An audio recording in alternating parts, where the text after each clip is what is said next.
तो डाउट्स करना।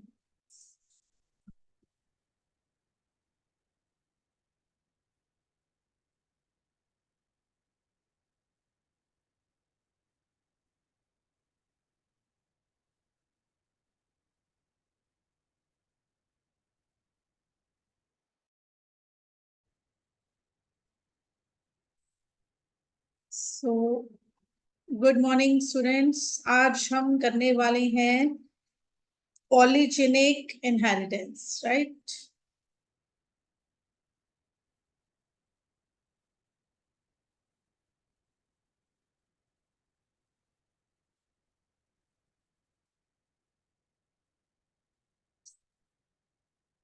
आज का हमारा टॉपिक है दैट इज पॉलीजेनिक इनहेरिटेंस।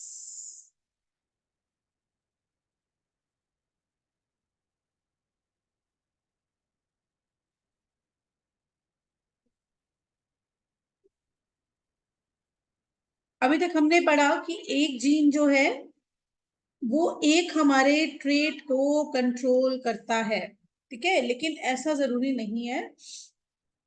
ऐसा भी हो सकता है कि पॉलीजेनिक इनहेरिटेंस हो। What does this mean? It means inheritance of a trait, inheritance of a trait governed by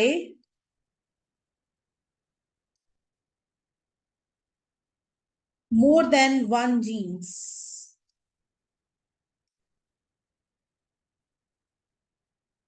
एक से ज्यादा जीन अगर इन्वॉल्व हो किसी करेक्टर में, किसी ट्रेट में, तो हम क्या बोलेंगे? वो है polygenic inheritance. For example, human skin colour. Humans का जो स्किन कलर है, it is controlled by 3 genes A, B and C। तो जिसमें ये तीनों डोमिनेंट है, वो जो पर्सन है वो क्या होगा? वो होगा एकदम वाइट, वेरी वाइट। इस तरह का पर्सन होगा, वेरी वाइट, एकदम वाइट कलर की स्किन होगी। और sorry, very very, just a minute, it would be very dark, sorry, very dark. और जिसमें तीनों रिसेसिव है वो क्या होगा? Very light. अब ये ऐसा क्यों है? इसके पीछे रीजन है, देखो। ए, बी और सी, ये जो तीनों जीन्स हैं, ये तीनों मिलकर क्या कर रहे हैं? हमारे स्किन के अंदर ये बना रहे हैं एक पिगमेंट दैट इज मेलानिन। किसको बना रहे हैं? मेलानिन को। तो मेलानिन जो है, अगर किसी के अंदर ज्यादा है तो he or she will be dark, और अगर मेलानिन कम है then he and she will be light skin colored। तो डोमिनेंट जो जीन्स हैं वो सभी क्या है? मेलानिन को बनाएंगे तो वो वेरी डार्क होगा, और रिसेसिव वाले नहीं बनाएंगे तो कम बनाएंगे, तो that will be very light. This is polygenic inheritance. Important topic for 2 marks. बहुत बार बोर्ड में ये 2 मार्क्स के लिए पूछा जाता है। What is polygenic inheritance? Given example, ठीक है। नेक्स्ट जो है topic that is pleiotropy.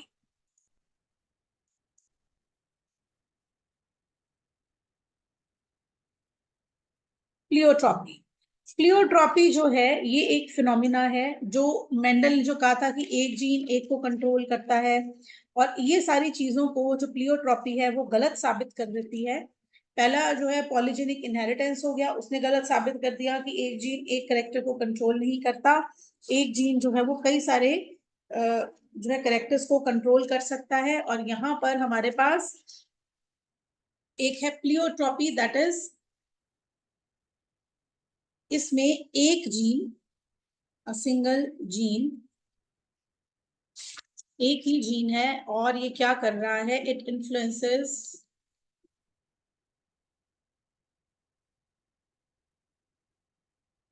More than, it influences more than trait, more than a trait, एक ट्रेट से ज्यादा को कंट्रोल करता है। एग्जाम्पल समझ के बाद समझ में आएगी। फॉर एग्जाम्पल कोई एक जीन है, वो एक डिजीज कर रहा है sickle cell anaemia, sickle cell anaemia कर रहा है कोई एक जीन। तो ये जीन सिकल सेल एनीमिया के साथ साथ एक और डिजीज को भी कंट्रोल कर रहा है, that is phenyl ketonuria,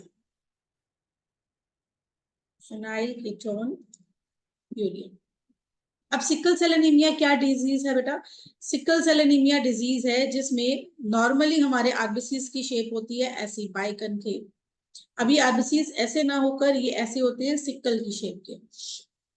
problem क्या आती है? सिकल शेप के जो आरबीसीज हैं वो हमारी कैपिलरीज के अंदर ऑब्स्ट्रक्शन कर देते हैं, ये अच्छे से फ्लो नहीं कर पाते हैं हमारे कैपिलरीज के अंदर। कैपिलरीज बहुत बारीक होती है हमारी, तो उनके अंदर ये फ्लो नहीं कर पाते हैं, तो कैपिलरीज में ऑब्स्ट्रक्शन हो जाती है और ऑक्सीजन ना मिलने की वजह से पेशेंट की डेथ हो जाती है due to sickle cell anaemia. अब यही जीन फिनाइल कीटोन्यूरिया भी कर रहा है। फिनाइल कीटोन्यूरिया क्या है? ये भी एक रिसेसिव डिसऑर्डर है रिगार्डिंग द मेटाबॉलिज्म। ये मेटाबॉलिज्म से रिलेटेड डिसऑर्डर है। इसमें क्या होता है, एक एंजाइम है that is phenyl alanine.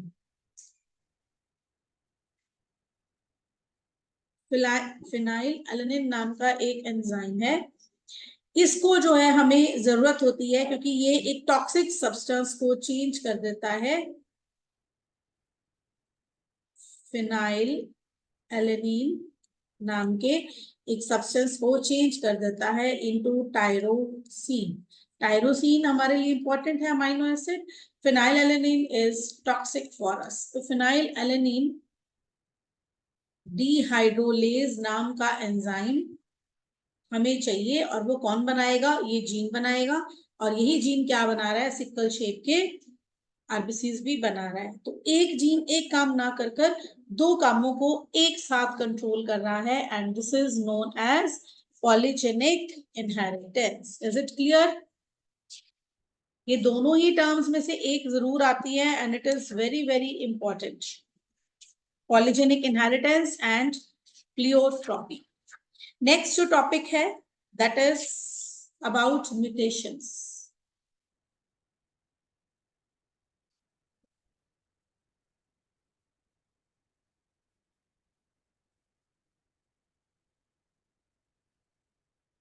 Mutations क्या होते हैं?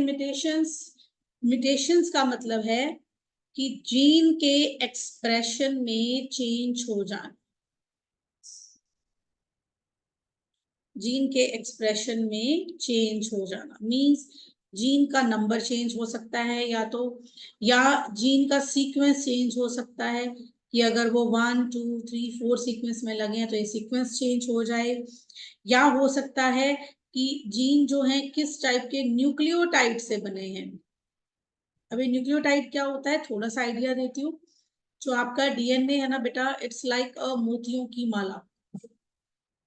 तो इसमें जो मोती है वो क्या है? न्यूक्लियोटाइड्स। तो ये न्यूक्लियोटाइड्स अगर बदल जाते हैं, सडनली किसी में चेंज हो जाए, तो हम क्या कहेंगे?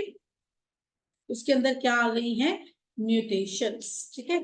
तो जीन का पूरा का डिलीट हो जाना, किसी नए जीन का लग जाना, उसी जीन का दोबारा लग जाना जिसको एक बार लगना था, दीज आर द म्यूटेशंस, जिसकी वजह से आप एबनॉर्मेलिटीज देखते हो। किसी की एक किडनी है, किसी की 6 उंगलियां हैं, या कुछ भी ऐसे जो भी आप ये डिसऑर्डर्स ऐसे देखते हो, ये सब they are due to mutations. ठीक है। अब इन म्यूटेशंस में जीन के साथ क्या हो सकता है?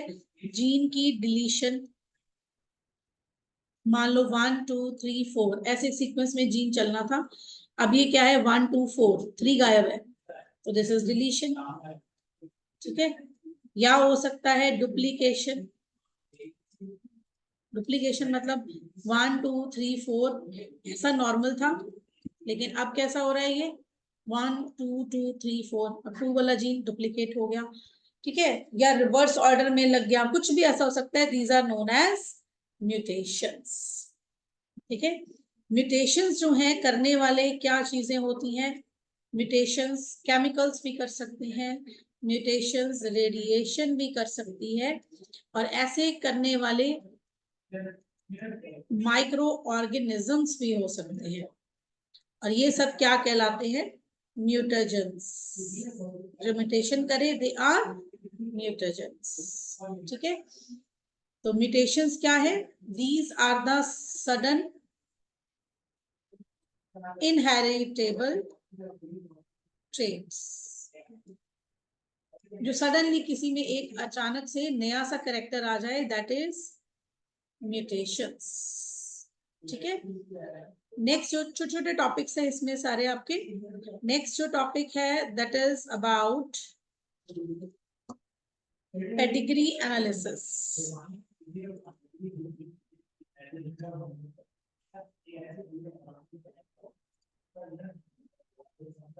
पेडिग्री एनालिसिस, पेडिग्री एनालिसिस क्या है?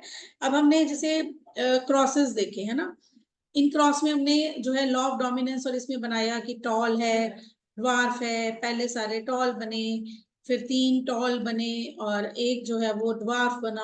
अब हम इतना कुछ लिखते हैं ऐसे कैलकुलेशन करके, इस कैलकुलेशन को इजी करने के लिए हमने क्या करा है, हमने एक रिकॉर्ड बनाया। It is our record of inheritance of certain genetic traits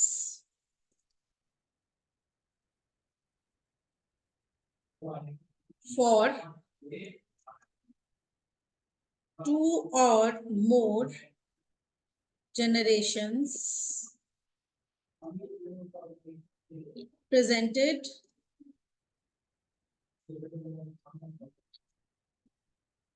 in the form of diagram और फैमिली ट्री। अगर कोई कपल है सपोज, उनको लगता है कि उनके घर में कोई फैमिली में कोई डिजीज रन करती है, मान लो डायबिटीज ही है, शुगर की बीमारी है, तो वो देखते हैं कि हमारे घर में सबको शुगर है, या हमारे पहले बच्चे को भी ये प्रॉब्लम रही है, तो हमारे पहले बच्चे को भी ये प्रॉब्लम रही है, तो वो जो है क्या कर सकते हैं, वो अपना पेडिग्री एनालिसिस करवा सकते हैं। सबको स्क्रीन दिख रही है बेटा? मैसेज आया किसी का? गुरप्रीत, बाकी सबको स्क्रीन दिख रही है बेटे? Kindly reply. स्क्रीन दिख रही है? आप जो लिख रहे हो वो शो हो रहा है। ठीक है, सबको दिख रही है मीन्स, है ना? अगर हम एक चार्ट बनाकर, एक डायग्राम्स बनाकर, सिंबल्स को यूज करके हम किसी को कैलकुलेट करके ये बता सकें कि ये बीमारी आपकी फैमिली में आगे जाएगी, कैसे जाएगी, ये हम कर सकें, तो that procedure is known as pedigree analysis. अब ये जो पेडिग्री एनालिसिस है, इसमें हम कुछ हमने जो है फिगर्स और डायग्राम्स को हमने फिक्स कर रखा है। फॉर एग्जांपल, अगर हमने मेल दिखाना है तो हम एक स्क्वायर बना देते हैं, अगर हमने फीमेल को दिखाना है तो हम एक सर्कल बना देते हैं। ठीक है। अगर हम इनको सॉलिड दिखाते हैं, मीन्स अंदर से इस तरह से कलर्ड दिखाते हैं, ठीक है, अगर हम इनको इस तरह से कलर्ड दिखा रहे हैं तो दैट मीन्स इनको डिजीज है, दोनों को ही। अगर सर्कल में कलर है तो फीमेल को डिजीज है, स्क्वायर में कलर है तो मेल को डिजीज है। अगर हम इन दोनों के बीच में एक हॉरिजॉन्टल लाइन बनाते हैं, it shows their mating, means इनके बीच में फर्टिलाइजेशन हुई है। ठीक है। अगर हम इसको हाफ करते हैं, सर्कल, ये फीमेल को ही होगा, सर्कल अगर हाफ है means female is the carrier, means इस फीमेल के अंदर वो जीन तो है बीमारी करने वाला, लेकिन उस जीन ने इसको बीमार नहीं किया, शी इज द कैरियर, उसने वो जीन को कैरी किया हुआ है, लेकिन वो खुद बीमार नहीं है, उसके बच्चे हाउएवर बीमार हो सकते हैं। अगर आपने डेथ दिखानी है तो it should be like this cross, कि बच्चे हुए थे इनके और इनकी डेथ हो गई। अगर ट्विंस दिखाने हैं गुरप्रीत, आप अपना बेटा नेटवर्क चेक करो, बाकी सबको दिख रहा है मैं जो लिख रही हूँ?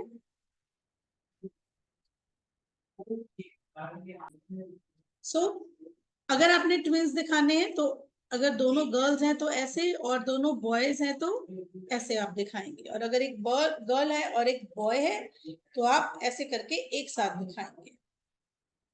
ठीक है, तो ये आपने ट्विंस दिखा दी। इस तरह से आप जो है पेडिग्री एनालिसिस बनाकर किसी को भी बता सकते हैं कि ये डिजीज जो है वो उनकी फैमिली में आगे चलेगी या नहीं चलेगी। ठीक है, अब फायदे क्या है इसके, यूजफुलनेस क्या है पेडिग्री एनालिसिस की, कहाँ काम आता है? सबसे पहला काम तो क्या हो गया, जेनेटिक काउंसलर के काम आता है। जेनेटिक काउंसलर, जेनेटिक काउंसलर कौन होते हैं बेटा? जो आपको कैलकुलेट करके बताते हैं कि अगर ये मैरिज हुई तो इससे कोई डिजीज जो है वो अगली जनरेशन में जाएगी या नहीं जाएगी, मेल और फीमेल दोनों नॉर्मल है या नहीं, अगर एक बच्चा एबनॉर्मल है तो दूसरा नॉर्मल पैदा होगा या एबनॉर्मल होगा।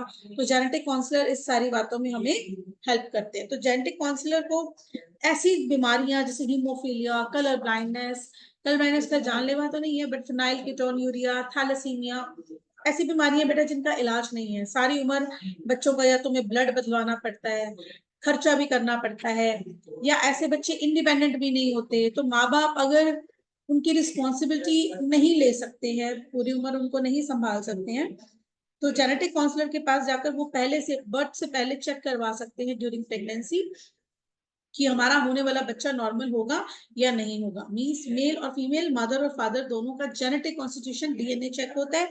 अगर कोई करियर है तो ऑप्शंस बनाई जाती है कि ये बीमारी आने के बच्चों में कितने % चांसेस हैं, और उनको बता दिया जाता है, फिर उनका डिसीजन है। ठीक है, इसके अलावा पेडिग्री एनालिसिस जो है हमें मेंडल के जो प्रिंसिपल्स हैं,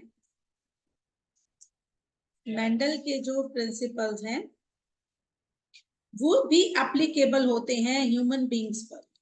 ये हमें बताती है कि मेंडल ने जो लॉ ऑफ डोमिनेंस और ये सब दिया था वो ह्यूमन बींग्स पर भी लागू होता है। ये हम पेडिग्री एनालिसिस से चेक कर सकते हैं। ठीक है, इसके अलावा हम कोई भी ट्रेट है जिसका ओरिजिन जो है किसी भी एंसेस्टर से हुआ है, आपके कोई पूर्वज है उनमें कोई ट्रेट आया, उनसे ट्रेट चलते चलते आगे ये पहुंचा, तो ये कैसे आगे आगे जा सकता है। जैसे फॉर एग्जाम्पल जो क्वीन विक्टोरिया की फैमिली है, क्वीन विक्टोरिया की जो फैमिली है उनकी फैमिली में हीमोफीलिया चलता है।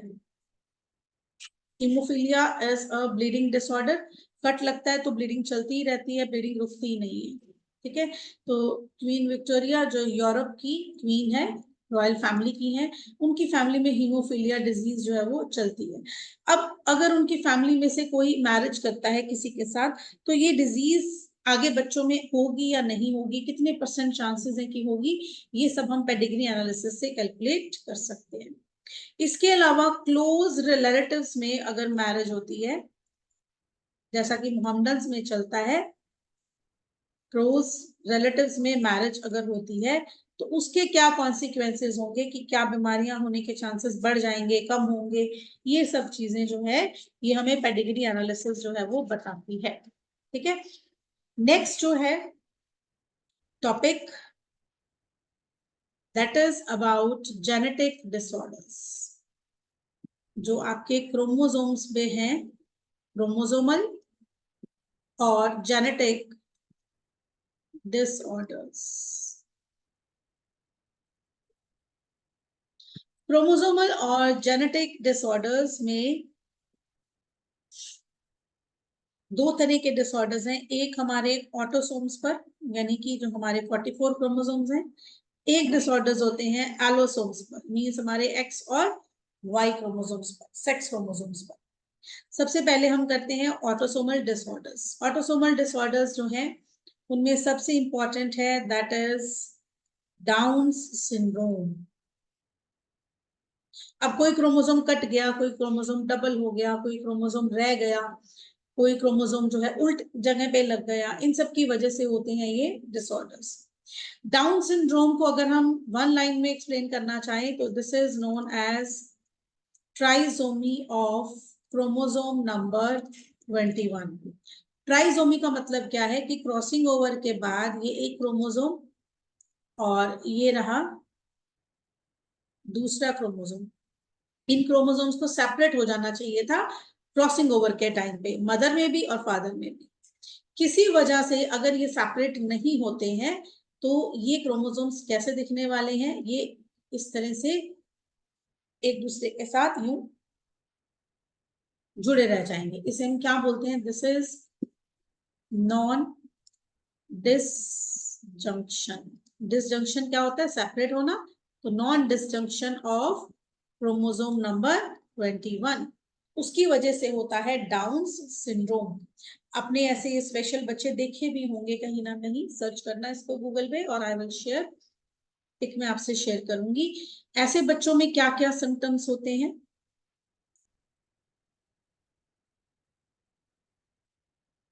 ऐसे बच्चे जो हैं इनका फेस राउंड होता है, गोल फेस होता है और चपटा होता है, फ्लैट होता है, मून लाइक, जैसे हम साइड से अगर अपना फेस देखें तो नोज और ये सब चीजें उभरी हुई नजर आती हैं, वो मून जैसी चपटी नजर आते हैं उनके।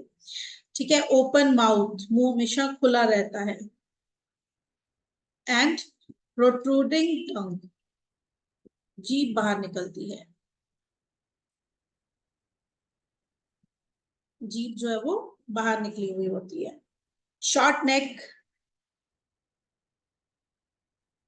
नेक छोटी होती है। IQ 40 से भी कम रहता है इनका। मेंटल रिटार्डेशन, अपने बराबर के बच्चों के बराबर ये ग्रो नहीं कर पाते हैं।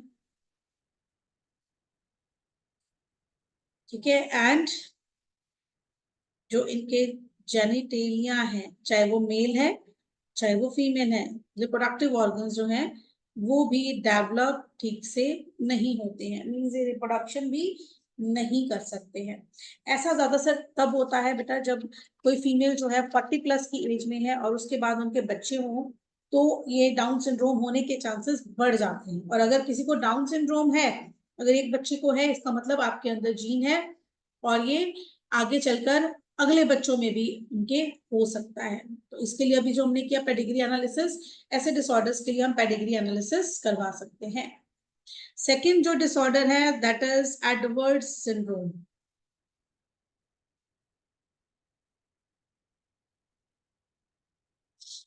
एडवर्ड सिंड्रोम में सेम वही कंडीशन है, ट्राइसोमी, लेकिन क्रोमोसोम नंबर कौन सा है अब 18। ये सब एमसीक्यू में पूछे जाते हैं आपसे।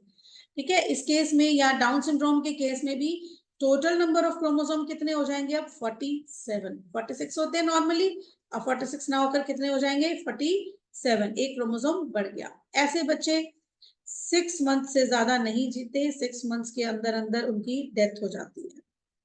थर्ड जो डिजीज है that is Patau syndrome.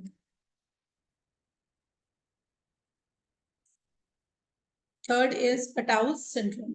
Same यही कंडीशन अगर क्रोमोसोम नंबर 13 पर हो तो वो कहलाएगी पटाउस सिंड्रोम। ऐसे बच्चे 4 मंथ से ज्यादा नहीं रह पाते हैं, उनकी डेथ हो जाती है।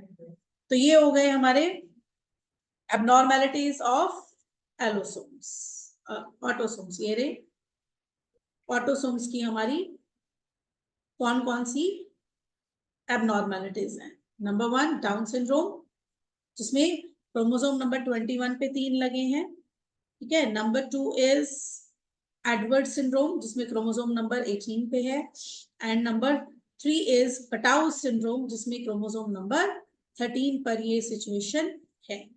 ये तो हो गए सारे हमारे autosomal disorders. Now allosomes, sex chromosome पर होने वाले डिसऑर्डर्स। एलोसोम्स पर जो डिसऑर्डर्स होते हैं, number 1, these all are important, Turners syndrome. अब टर्नर सिंड्रोम में क्या होता है, टर्नर सिंड्रोम में आप देखो हमारा डिप्लॉयड नंबर कितना है, 46 क्रोमोसोम होते हैं। अब यहाँ पर एक क्रोमोसोम कम हो जाता है, 2n-1, कितना हो गया टोटल नंबर ऑफ क्रोमोसोम 45। ठीक है, 44 तो है ही है। ठीक है, एक्स के साथ कुछ भी नहीं होता, ना वाई ना एक्स। अगर ये कंडीशन है तो ऐसे पर्सन को हम क्या कहेंगे, उसको क्या है, टर्नर सिंड्रोम। अब एक एक्स अगर फीमेल में नहीं है, एक ही एक्स है, तो क्या होगा, ऐसी फीमेल्स होंगी स्टेराइल। स्टेराइल मींस वो रिप्रोडक्शन नहीं कर सकती, उनके बेबीज नहीं हो सकते हैं, स्टेराइल फीमेल्स होंगी। Ovaries are rudimentary. रूडिमेंट्री का मतलब बेटा होता है श्रिंक हुई हुई, पूरी तरह से डेवलप ही नहीं हुई, नॉर्मल के साइज से बहुत ही छोटी होती है। ठीक है, ना ही इनका यूट्रस डेवलप होता है, ना ही इनकी ब्रेस्ट डेवलप होती है। ठीक है, इसके अलावा इनकी हाइट भी कम होती है, शॉर्ट स्टेचर। ठीक है, इनकी जो है इंटेलिजेंस भी एबनॉर्मल होती है, आईक्यू लेवल भी कम होता है, उतना नहीं ये कर पाते। इसके अलावा इनका कार्डियोवास्कुलर डिजीजेस होती है। कार्डियोवास्कुलर मींस हार्ट से रिलेटेड डिजीजेस, ये इनको रहती ही रहती हैं। और अगर मेल में हो टर्नर सिंड्रोम तो क्या होगा, 44 प्लस YO, इसमें X होगा ही नहीं, सिर्फ Y होगा। ठीक है, तो ये भी एबनॉर्मल मेल्स होते हैं। This is Turner syndrome, very very important. और इसमें क्वेश्चन आपको पूछा जाता है, right the genotype of, genotype means genetic constitution of Turner syndrome. तो क्या होगा, 44 प्लस XO। ठीक है, नेक्स्ट जो है disease that is Klinefelter syndrome.